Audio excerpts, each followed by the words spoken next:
Okay, it looks like we are on the air again for our latest evolution hour. Behold all of our patrons in very, very tiny print on the screen. I couldn't keep going as steadily as I have without all of your assistance. I so appreciate it. I so appreciate it. We have so much work left to do, and we're going to keep at it as long as we bloody can.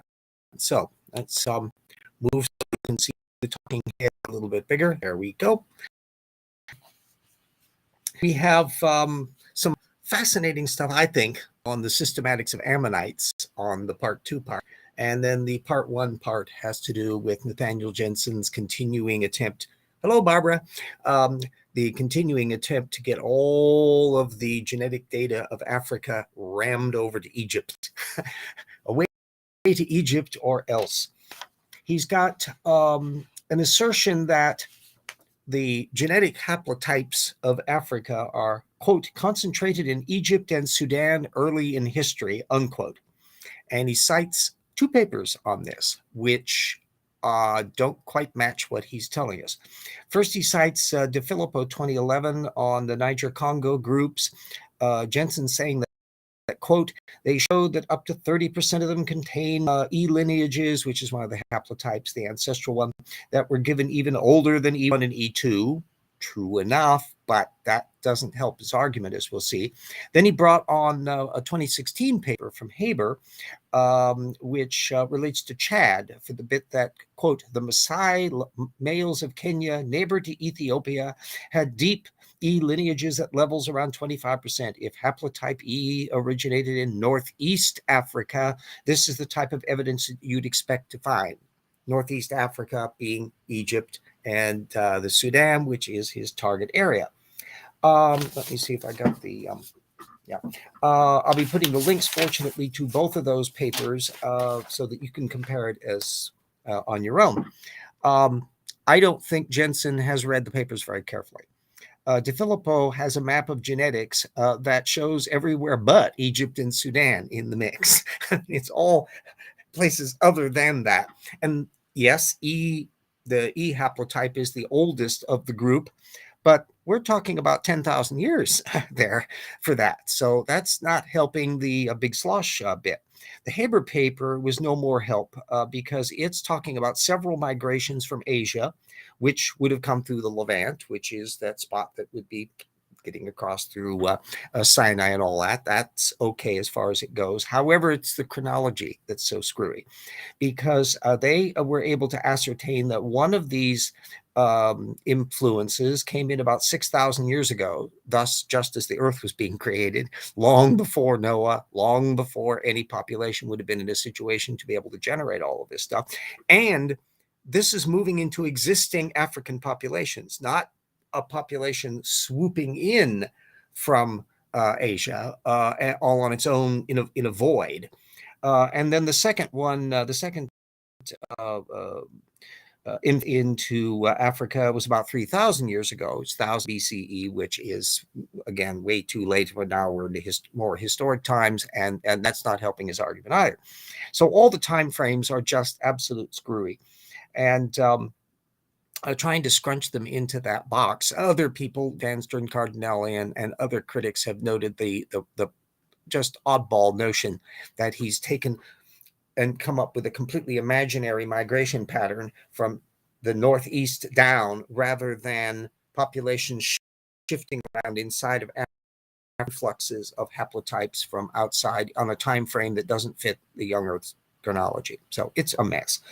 Now, the ammonite stuff relates to a post that Gavin Cox put up last December, and I'll be putting that link in, where he was just going all gee whiz about the ammonites, rhapsodizing off of a 22 paper by Peterman, putting the thing up from Nature, about a robotic recreation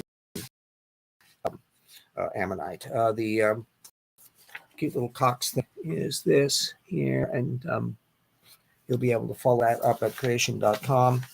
And the problem is that he doesn't deal with the ammonites. Hi, croc squirrel. He's dealing with them as just an archetype. Cox, I think, illustrates just exactly how vacuous creationism is on this front, and we'll do that by comparing with some actual technical papers on the subject, and also some broader issues. First of all, they're all extinct marine cephalopods. We got that part. Why are they extinct? In the creationist model, here they are, sea creatures, flipping along in the ocean during the flood. One might hypothesize that ammonites selectively found the new conditions of the Big Slosh environment unsuitable, which of course we know would include things like vaporizing the planet from heat and all that stuff, which they don't like to think about. But the other point is that at no is Cox thinking of these as other than a single type of thing, as a single kind. And the problem is that ammonites cover hundreds of millions of years, and they cover a bunch of orders and superfamilies with easily dozens of families involved, not just a single thing. Some of them have long shells, some of them have varying twirly forms. And so the systematic approach, which would relate to why there's such diversity and the spread of diversity over time and all that, which the regular paleontologists pay attention to, it's not occurring at all. So I found a variety of really neat little papers that we'll probably be alluding to on this point in the discussion of the Ark Encounter kinds. There are no marine critters on the Ark Encounter at all, but that doesn't mean they wouldn't have to be accounted for. There's a nice paper from 2012 from Hardy, Deep Time Phylogenetic Clustering of Extinctions in Evolutionary Dynamic Play. Classic ammonites, just one little group in there. And you can see the phylogenetic hypotheses and the amount of critters that they got to deal with in this thing, just from that one paper in the Jurassic ammonite. Then we got some more recent stuff. There, Hoffman from 2021 on recent advances in heteromorph ammonoid paleobiology. In other words, get you up to speed on the subject matter. And we get to look at paleoecology in that paper. And we get to look at details about, again, which kind of zones critters are living in over time. And then we, of course, got a systematic of the shifts in groupings and some basic layouts and the time frame of these things over time. Then we've got another one, Peterman from 2022, which is on resurrecting. Oh, that's the paper that he was dealing with, the resurrecting extinct cephalopods. That's the biomimetic robots that Cox was going all gee whiz over. And then there's Weinkopf, 2021. Let's see, we got that one. There we go. Evolutionary phylogenetic pathways of the Cretaceous ammonite genus, single genus, and its relationship to other ones. That one will be, whereas to the Jurassic, here we are moved down into the Cretaceous. And there they are talking about the numbers of species involved and breaking them down into specific clusters and all that. Any one of these papers, you can go into look at just how particular in dealing with all the field data. And then you move over to the Nothingburger on the creationist side. And they don't even have anybody within their creationist community much to refer to because they just don't do anything on it. This reminded me of how little had changed in 18 years between Cox and Frank Sherwin back in 2004. And I'll be putting a link up to that from ICR, who was opining, quote, evolutionists are puzzled by their regularly coiled shells. No, they're not. Certainly not a problem for the creationists. Oh, yes, they are. Is there variation among those creatures? Certainly, within the created ammonite kind, singular. For example, ammonites, big or small, are found in the fossil record from the early Devonian to the Upper Cretaceous, but always as ammonites. Except you can see from the papers, the variations within them are really quite striking. And if all of those at the order and superfamily levels are all to be lumped together in a kind, why aren't we easily lumped into the primates or into the mammals in general? In other words, how exactly can you draw such fine distinctions? the situation is a straightforward one because they're in the sea, and therefore the creationist doesn't really care. And the only ones they have to be hair splitty on, to the extent they have to deal with them, are the ones that are going to be on the ark. So their imagination just goes flop. And that shows how functionally useless creationism is as an intellectual enterprise, because the thing that should be sparking fascination, and the thing that should mean that they would be able to work out and dive into the data, and actually, another point, they would be the ones making the data. They would be out doing paleontology, but by and large they aren't. Even their regular in-house paleontologists don't do a hell of a lot of paleontology. They just write about the topic for the creationist venue, and of course Cox isn't a paleontologist, so he's got off on that problem. This is a recurring feature in all areas, and anybody who dives into the creationist literature on kinds can focus in on whatever particular group you're fascinated with. Lord Quacker Squirrel, if you want to go after squirrels, there's another one. That's a whole fascinating systematics and speciation dynamics of squirrels and chipmunks and all the rest. I attended a lecture a couple years back on Darwin Day at EWU on that topic. And so the range of the systematics is just enormous. And although there are little quibbles every now and then about exactly where the little individual nodes are on the corners, the overall grand picture of things is actually remarkably stable. In other words, that groups that are pretty close together morphologically, that are systematically likely to be close relatives, tend to remain that way regardless of what is done at the farther back branching nodes. And where you find that if there are groups that are still relatively similar, but they decide to cluster A with B and C rather than B and C with D, that's the kind of thing that comes up over and over and over again. And they're often operating at more generic level rather than at the family level or higher up on orders. So when you look at the individual details, you can see what's going on.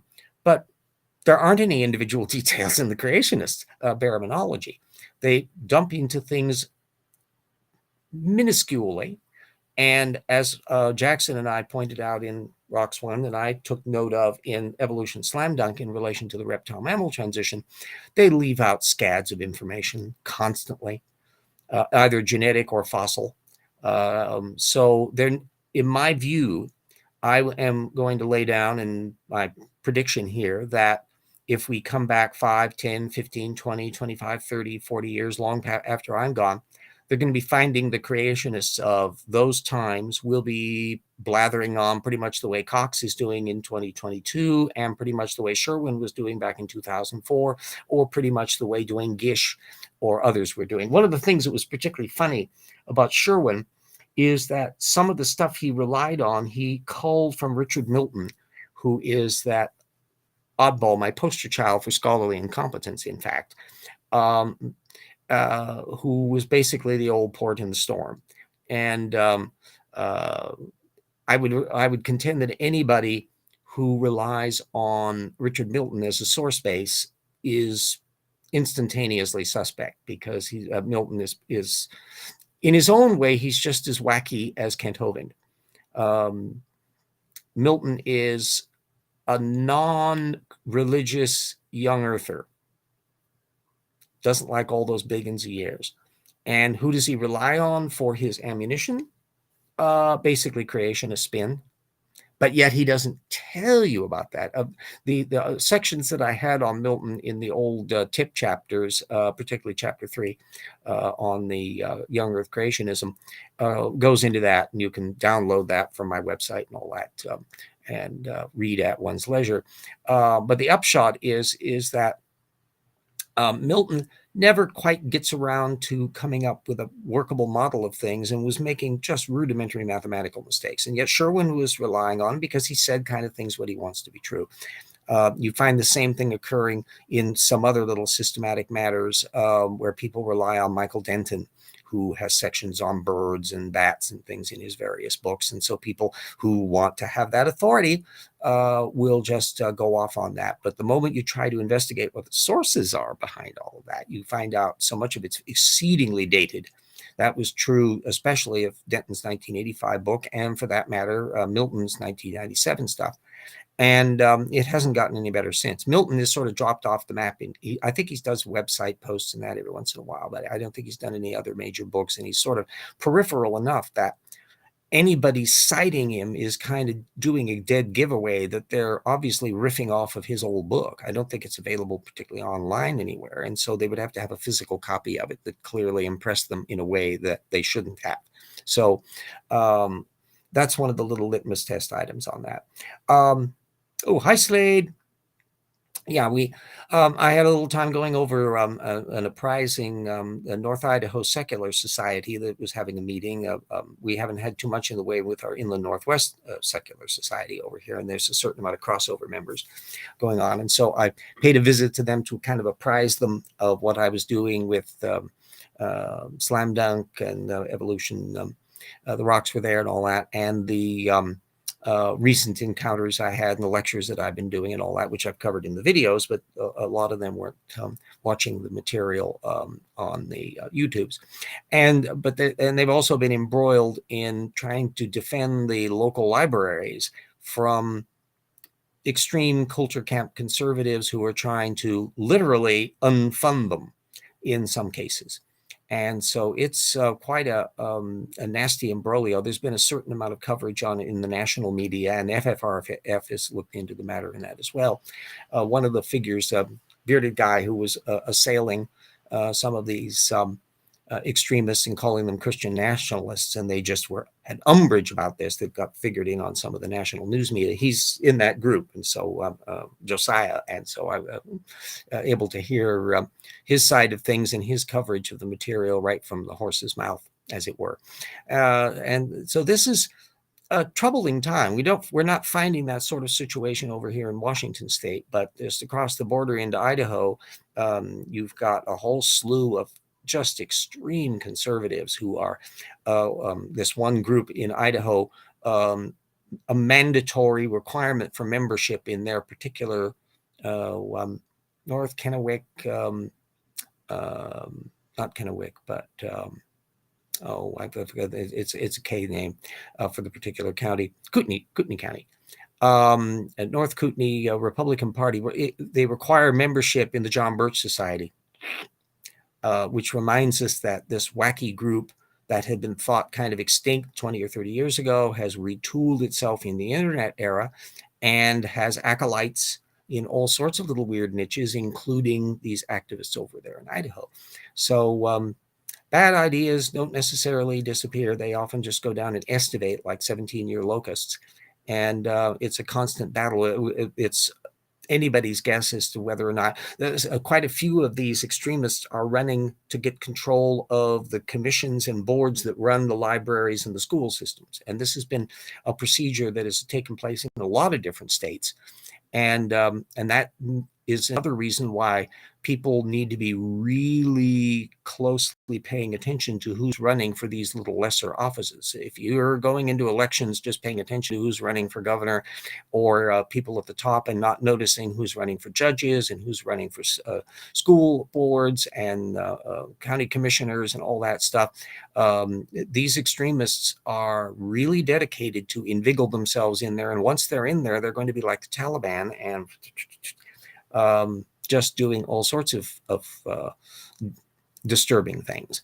So all is still in flux, and it's up to everybody in any location to stand up to the woo and fight as best you can in these matters. Some of the people that were pushing back against these extremists over in Idaho have gotten death threats, and it's potentially a kind of a scary situation over there. So they're trying to activists on the other side, on the reason side, are trying to do their best they can to get more people registered, and hopefully they won't be incidentally registering people who are exactly the sort who voting is not going to be helping the matter, although perfect right to do so. Yes, well, great timing. Yes, The signal has been proving to be fairly reliable, and I think I've finally figured out some of the protocols on how to recharge the little Wi-Fi unit that I have to just balance it out really nicely so it has a good amount of power, but yet doesn't get overcharged and all those sorts of little finicky bits on there. It's a learning curve. I'm an old fart, and I like to have things portable, but this has been rather nice because I can carry this with me wherever I go, and my laptop goes. I can do shows, and I can test the internet as I wish and check on emails and do all the same that, and my smartphone, all that. Although I do my primary writing in that on the home PC, where I have a bigger screen to work around with and a little better keyboard and all that kind of stuff. We do our things. Idaho, where they can execute prisoners by firing squad, by the way. Yes, indeed. Yes, a wonderful land. It's a relatively low population in the area. You've got a slightly different circumstance than in some of the metropolitan areas. Coeur d'Alene, that's just over the border, is a tourist town, so there is a schizoid split between the hyper-conservatism of some of the older business groups, and for that matter, Hagedon, that runs the big Hagedon resort over there. I think he may be dead by now, but anyway, the family that runs it is fairly conservative. And Chuck Missler comes, he settled in northern Idaho. The wackaloon creationist died a few years back. Conducted a whole bunch of meetings that were like coffee clatches. Think CPAC but loonier. Would be his meetings. Then you've got artists and people who have a very different political perspective and are much more free thinking. And of course, you got the young generation who's coming up that are just not taking the guff about transphobia and all of these other things that are just a staple of the hyper-conservative culture campers that we're seeing over there. So it's an interesting time to live in, and it's going to have to be played out in politics and in the courts, which is all open-ended because of the number of Trump justices that have been put on the courts, and of course the conservative Supreme Court. So wow, everything is just open-ended on things. The extent to which then you want to really pay attention to elections, and you want to try as much as possible to get methods issues put forward by reporters when they're doing debates and other issues, because that's an area that in my view is just way underrepresented. It's not good enough just to ask somebody what their opinion is. Fine and dandy, they'll spew out their talking points, but you want to try to find out where are they getting their sources from, their information, and are they relying on unreliable sources, and do they even have the skill set to be able to fact check it? I would contend that it's really important for those source methods defects to be exposed before you have to vote on them, not wait until they're already in power and screwing things up in a political office where it may be more and more difficult to get them out. So, and of course, if the demographic of the area is extremely conservative, it can be voted in anyway. The demographic that supports Marjorie Taylor Greene in Georgia, she got reelected in the 2022 election. So those things are going to happen. But it is intriguing that we're in a stage where the level of ignorance on one side of the political spectrum is so monumental, it shoots off all of my experience. There have always been numbskulls in political parties, and there were Democrat ones and Republican ones, and there was a relatively even mix of things, and they would have a slightly different range as you moved into more politicized times where you would have left-wing ideologues and right-wing ideologues, but still a huge swath of people on both parties more or less in the middle. That's not the case for the Trumpista party anymore, the Rhino Republicans. The extremism in that party has gotten to the point where they are just off in flatland, and there are areas in the country where there are enough people who agree with them that they can be entrenched in power. Wyoming and Montana and segments in Idaho and rural Oregon. There's a whole bunch of areas around there, and in Colorado and other places, Arizona, as we've seen, and in addition to the places in Texas and Oklahoma, Tennessee, and all the rest, Mississippi, and all that. And so there's a certain amount of regionalism.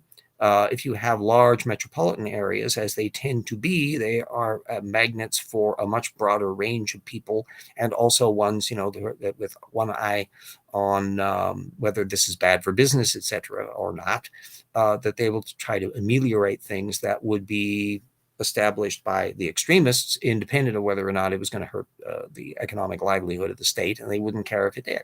So it's on some same parents who came from Escape from Idaho. Yeah, there's some friends of people in that NIST group who have moved out of the state, moved over to Washington, because they just are worried about what's going on over in Idaho, and so theirs changing a little bit of the demographic. It's uncertain. We'll see what's happening as we move farther down the line into the rest of the 21st century. So anyway, that's the big elements on there. I've been tidying up the back ends of material, organizing stuff on the various footnote zones and things on the new chapters for the book. Still got to finish off the Armitage soft tissue stuff, make sure that's done, and then I'll do a big proofread to get all of the text buffed up in that to make it as tidy as possible before then moving on to cosmology. So at that point, I may be sticking in some material on astrophysics and other aspects that will be relating to that part.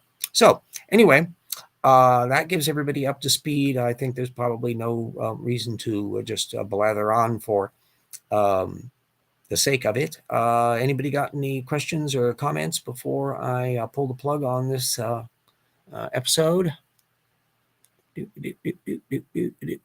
Well, then, as usual, pay attention to safety. And if you're in areas watching this where there's been tornadoes or floods in California or other dismal climatological circumstance, let alone people getting shot at in Ukraine and other places, because I do have a little bit of a world audience, stay careful and stay out of the way of viruses and all that sort of stuff, and pay attention to your local politics, pay attention to local politicians to make sure that, if to the extent possible, cosmology win. Yes, it's you'll start hearing about it when I hear about it.